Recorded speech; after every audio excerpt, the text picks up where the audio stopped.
Olá a todos e bem-vindos de volta ao nosso canal. Hoje vamos mergulhar em uma das histórias mais dramáticas e poderosas de toda a Bíblia. O confronto no Monte Carmelo. É um conto de fé contra a falsidade, de um homem contra uma nação e de um Deus que responde com fogo. Estamos falando do profeta Elias e seu confronto épico com os profetas de Baal. Imagine um reino mergulhado na escuridão espiritual. Israel, sob o governo do rei Acabe e sua notória esposa Jezabel, havia virado as costas para Deus. Jezabel, uma princesa de Sidom, havia trazido sua religião com ela, promovendo a adoração a Baal, uma divindade pagã da fertilidade e da chuva. Templos para Baal foram construídos, e o povo de Israel foi desviado, esquecendo o Deus que os havia tirado do Egito. A própria terra parecia sofrer sob essa apostasia. Uma seca severa havia assolado a nação por 3 anos e meio, sem chuva, sem colheitas, apenas desespero. Neste cenário sombrio, uma voz clamou no deserto, um profeta rude e destemido chamado Elias. Enviado por Deus, Elias era uma sentinela solitária da verdade em uma era de idolatria generalizada. Fora ele quem pronunciara o julgamento de Deus da seca sobre a terra. E agora, após anos escondido, ele estava prestes a voltar ao palco principal para um confronto que mudaria tudo. O palco estava montado, não em um palácio ou templo, mas nas encostas varridas pelo vento do Monte Carmelo. A questão que pairava sobre a nação era simples, mas profunda.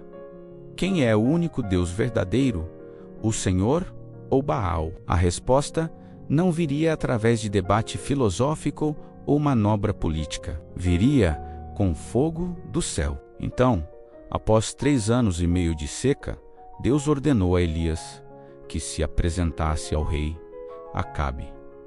O encontro foi tenso. Acabe o cumprimentou com uma acusação. É você, o perturbador de Israel? Mas Elias, impassível, devolveu a acusação. Eu não perturbei Israel, declarou ele. Mas você e a família de seu pai, sim. Vocês abandonaram os mandamentos do Senhor e seguiram os Baalins.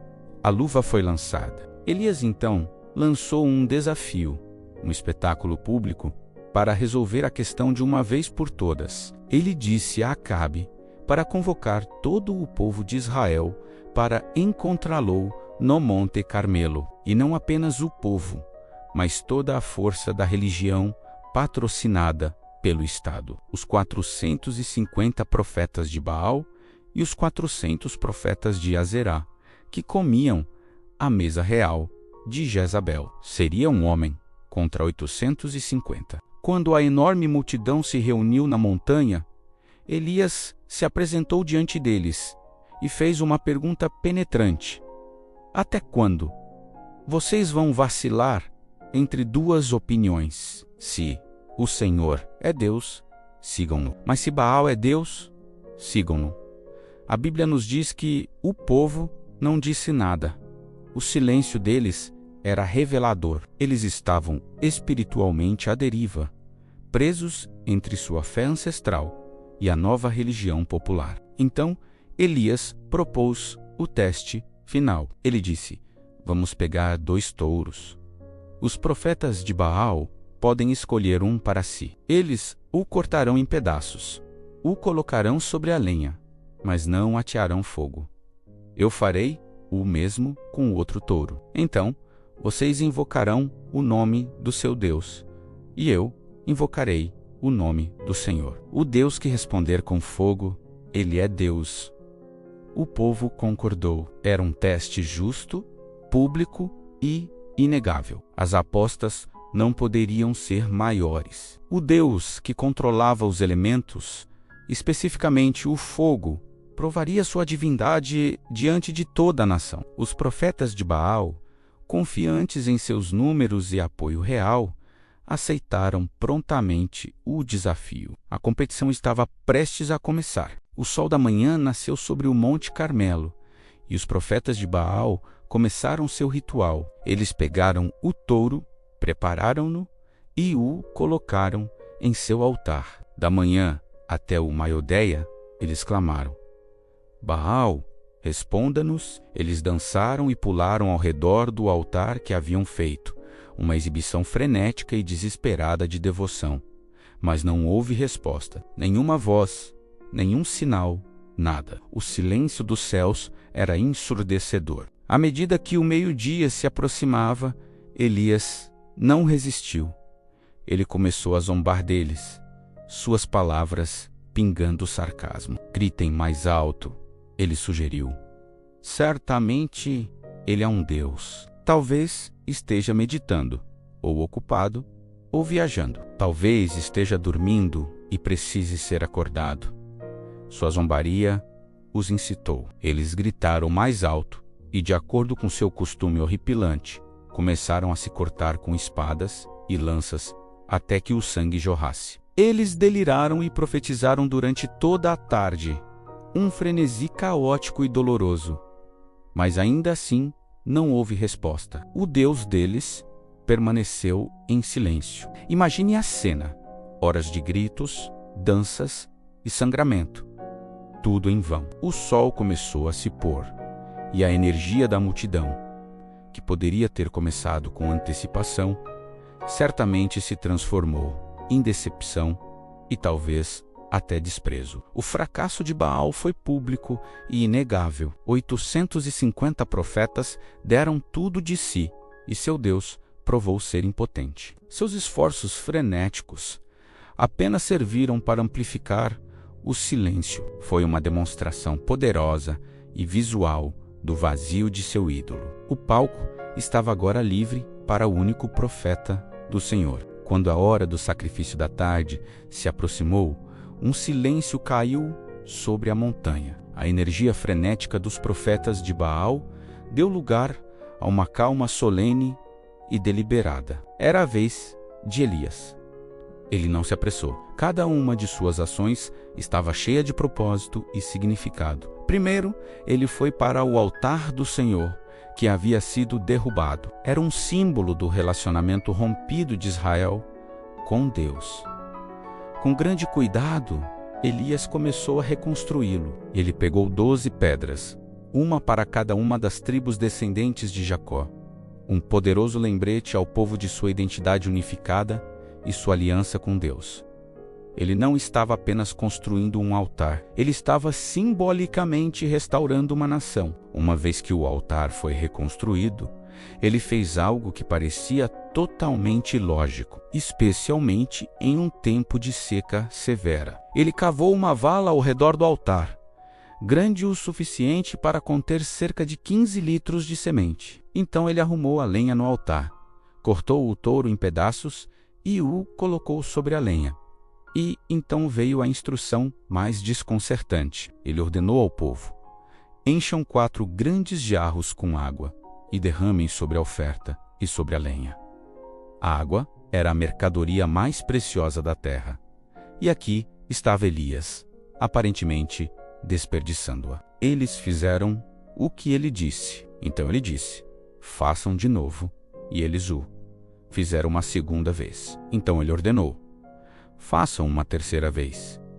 E eles o fizeram uma terceira vez. 12 grandes jarros de água escassa foram derramados sobre o sacrifício. A água escorreu ao redor do altar e até encheu a vala que ele havia cavado. Não havia espaço para dúvidas, nenhuma possibilidade de truque, nenhuma brasa escondida poderia sobreviver a este encharcamento. Elias estava, intencionalmente, tornando o milagre mais difícil, demonstrando que este seria um ato inegável de Deus, e somente de Deus.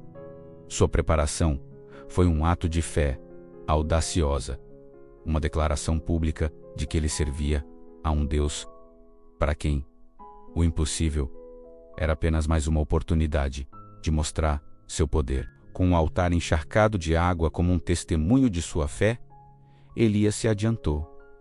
A multidão observava sem fôlego. Ele não gritou, não dançou, não se cortou. Ele simplesmente orou. Sua oração não foi longa nem frenética. Foi curta, direta e cheia de uma confiança tranquila. Ele disse: Senhor, Deus de Abraão, Isaque e Israel, que hoje se saiba que tu és Deus em Israel e que eu sou teu servo, e fiz todas estas coisas sob teu comando. Responde-me, Senhor, responde-me, para que este povo saiba que tu, Senhor, és Deus e que estás fazendo seus corações voltarem novamente. Sua oração tinha 3 propósitos claros: provar que o Senhor é o único Deus verdadeiro, validar Elias como seu verdadeiro profeta e, o mais importante, fazer os corações do povo voltarem para Deus. Foi uma oração pela glória de Deus e pela redenção do povo. E então aconteceu, a Bíblia diz, o fogo do Senhor caiu. Não foi uma pequena faísca ou uma chama brusuleante, foi uma torrente sobrenatural de fogo do céu. Consumiu tudo, queimou o sacrifício, a lenha, as 12 pedras do altar e o solo debaixo dele. E não parou por aí. O fogo até lambeu toda a água que estava na vala. Tudo se foi, vaporizado em um instante por um poder que claramente não era deste mundo. O contraste era impressionante. Horas de gritos dos profetas de Baal não produziram nada. Uma única e humilde oração ao Senhor trouxe um inferno divino. A demonstração foi absoluta e irrefutável. Deus havia respondido. Quando o povo viu essa exibição aterrorizante e impressionante de poder divino, sua dúvida desapareceu. O silêncio foi quebrado, não por uma voz, mas por um rugido unificado. Toda a assembleia se prostrou no chão, com os rostos na terra, e clamou em uníssono: O Senhor, Ele é Deus! O Senhor, Ele é Deus! A hesitação acabou. A escolha foi feita. Naquele único momento de fogo, seus corações se voltaram. A batalha espiritual pela nação havia sido vencida. Em seguida, Elias ordenou ao povo que prendesse os profetas de Baal. Eles foram levados para o vale de Quizon e executados, removendo a influência corruptora da terra. Mas a história não termina aí. O julgamento do fogo foi seguido pela bênção da água. Elias voltou ao topo do Carmelo, agachou-se no chão e colocou o rosto entre os joelhos em uma postura de oração fervorosa. Ele enviou seu servo para olhar em direção ao mar 7 vezes. 6 vezes o servo voltou dizendo: Não há nada, mas Elias persistiu em oração. Na 7ª vez, o servo retornou com um pequeno vislumbre de esperança. Uma nuvem do tamanho da mão de um homem está subindo do mar. Isso era tudo que Elias precisava ouvir. Ele sabia que Deus havia respondido. Ele enviou uma mensagem a Acabe para pegar sua carruagem e ir antes que a chuva o detivesse. Logo, o céu ficou preto de nuvens. O vento se levantou e uma chuva forte começou a cair, pondo fim à longa e devastadora seca. Deus não apenas provou que era o Senhor do fogo, mas também o Senhor da chuva, a mesma coisa que Baal supostamente controlava. Esta história é um poderoso testemunho da fidelidade de Deus. Mesmo quando seu povo se desvia, Ele está disposto a fazer o que for preciso para chamá-los de volta. É uma história sobre o poder da fé.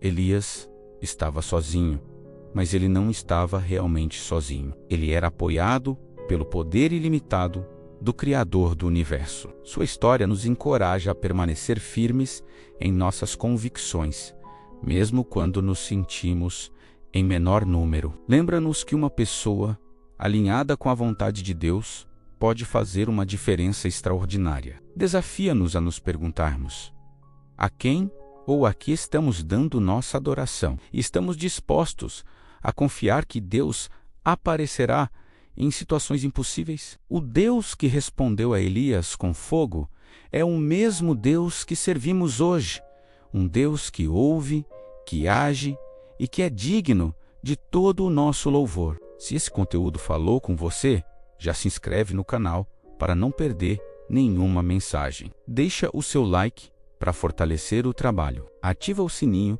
para receber as notificações dos próximos vídeos e compartilha com alguém que precisa ouvir isso hoje. E não esquece, deixa aqui embaixo o seu comentário.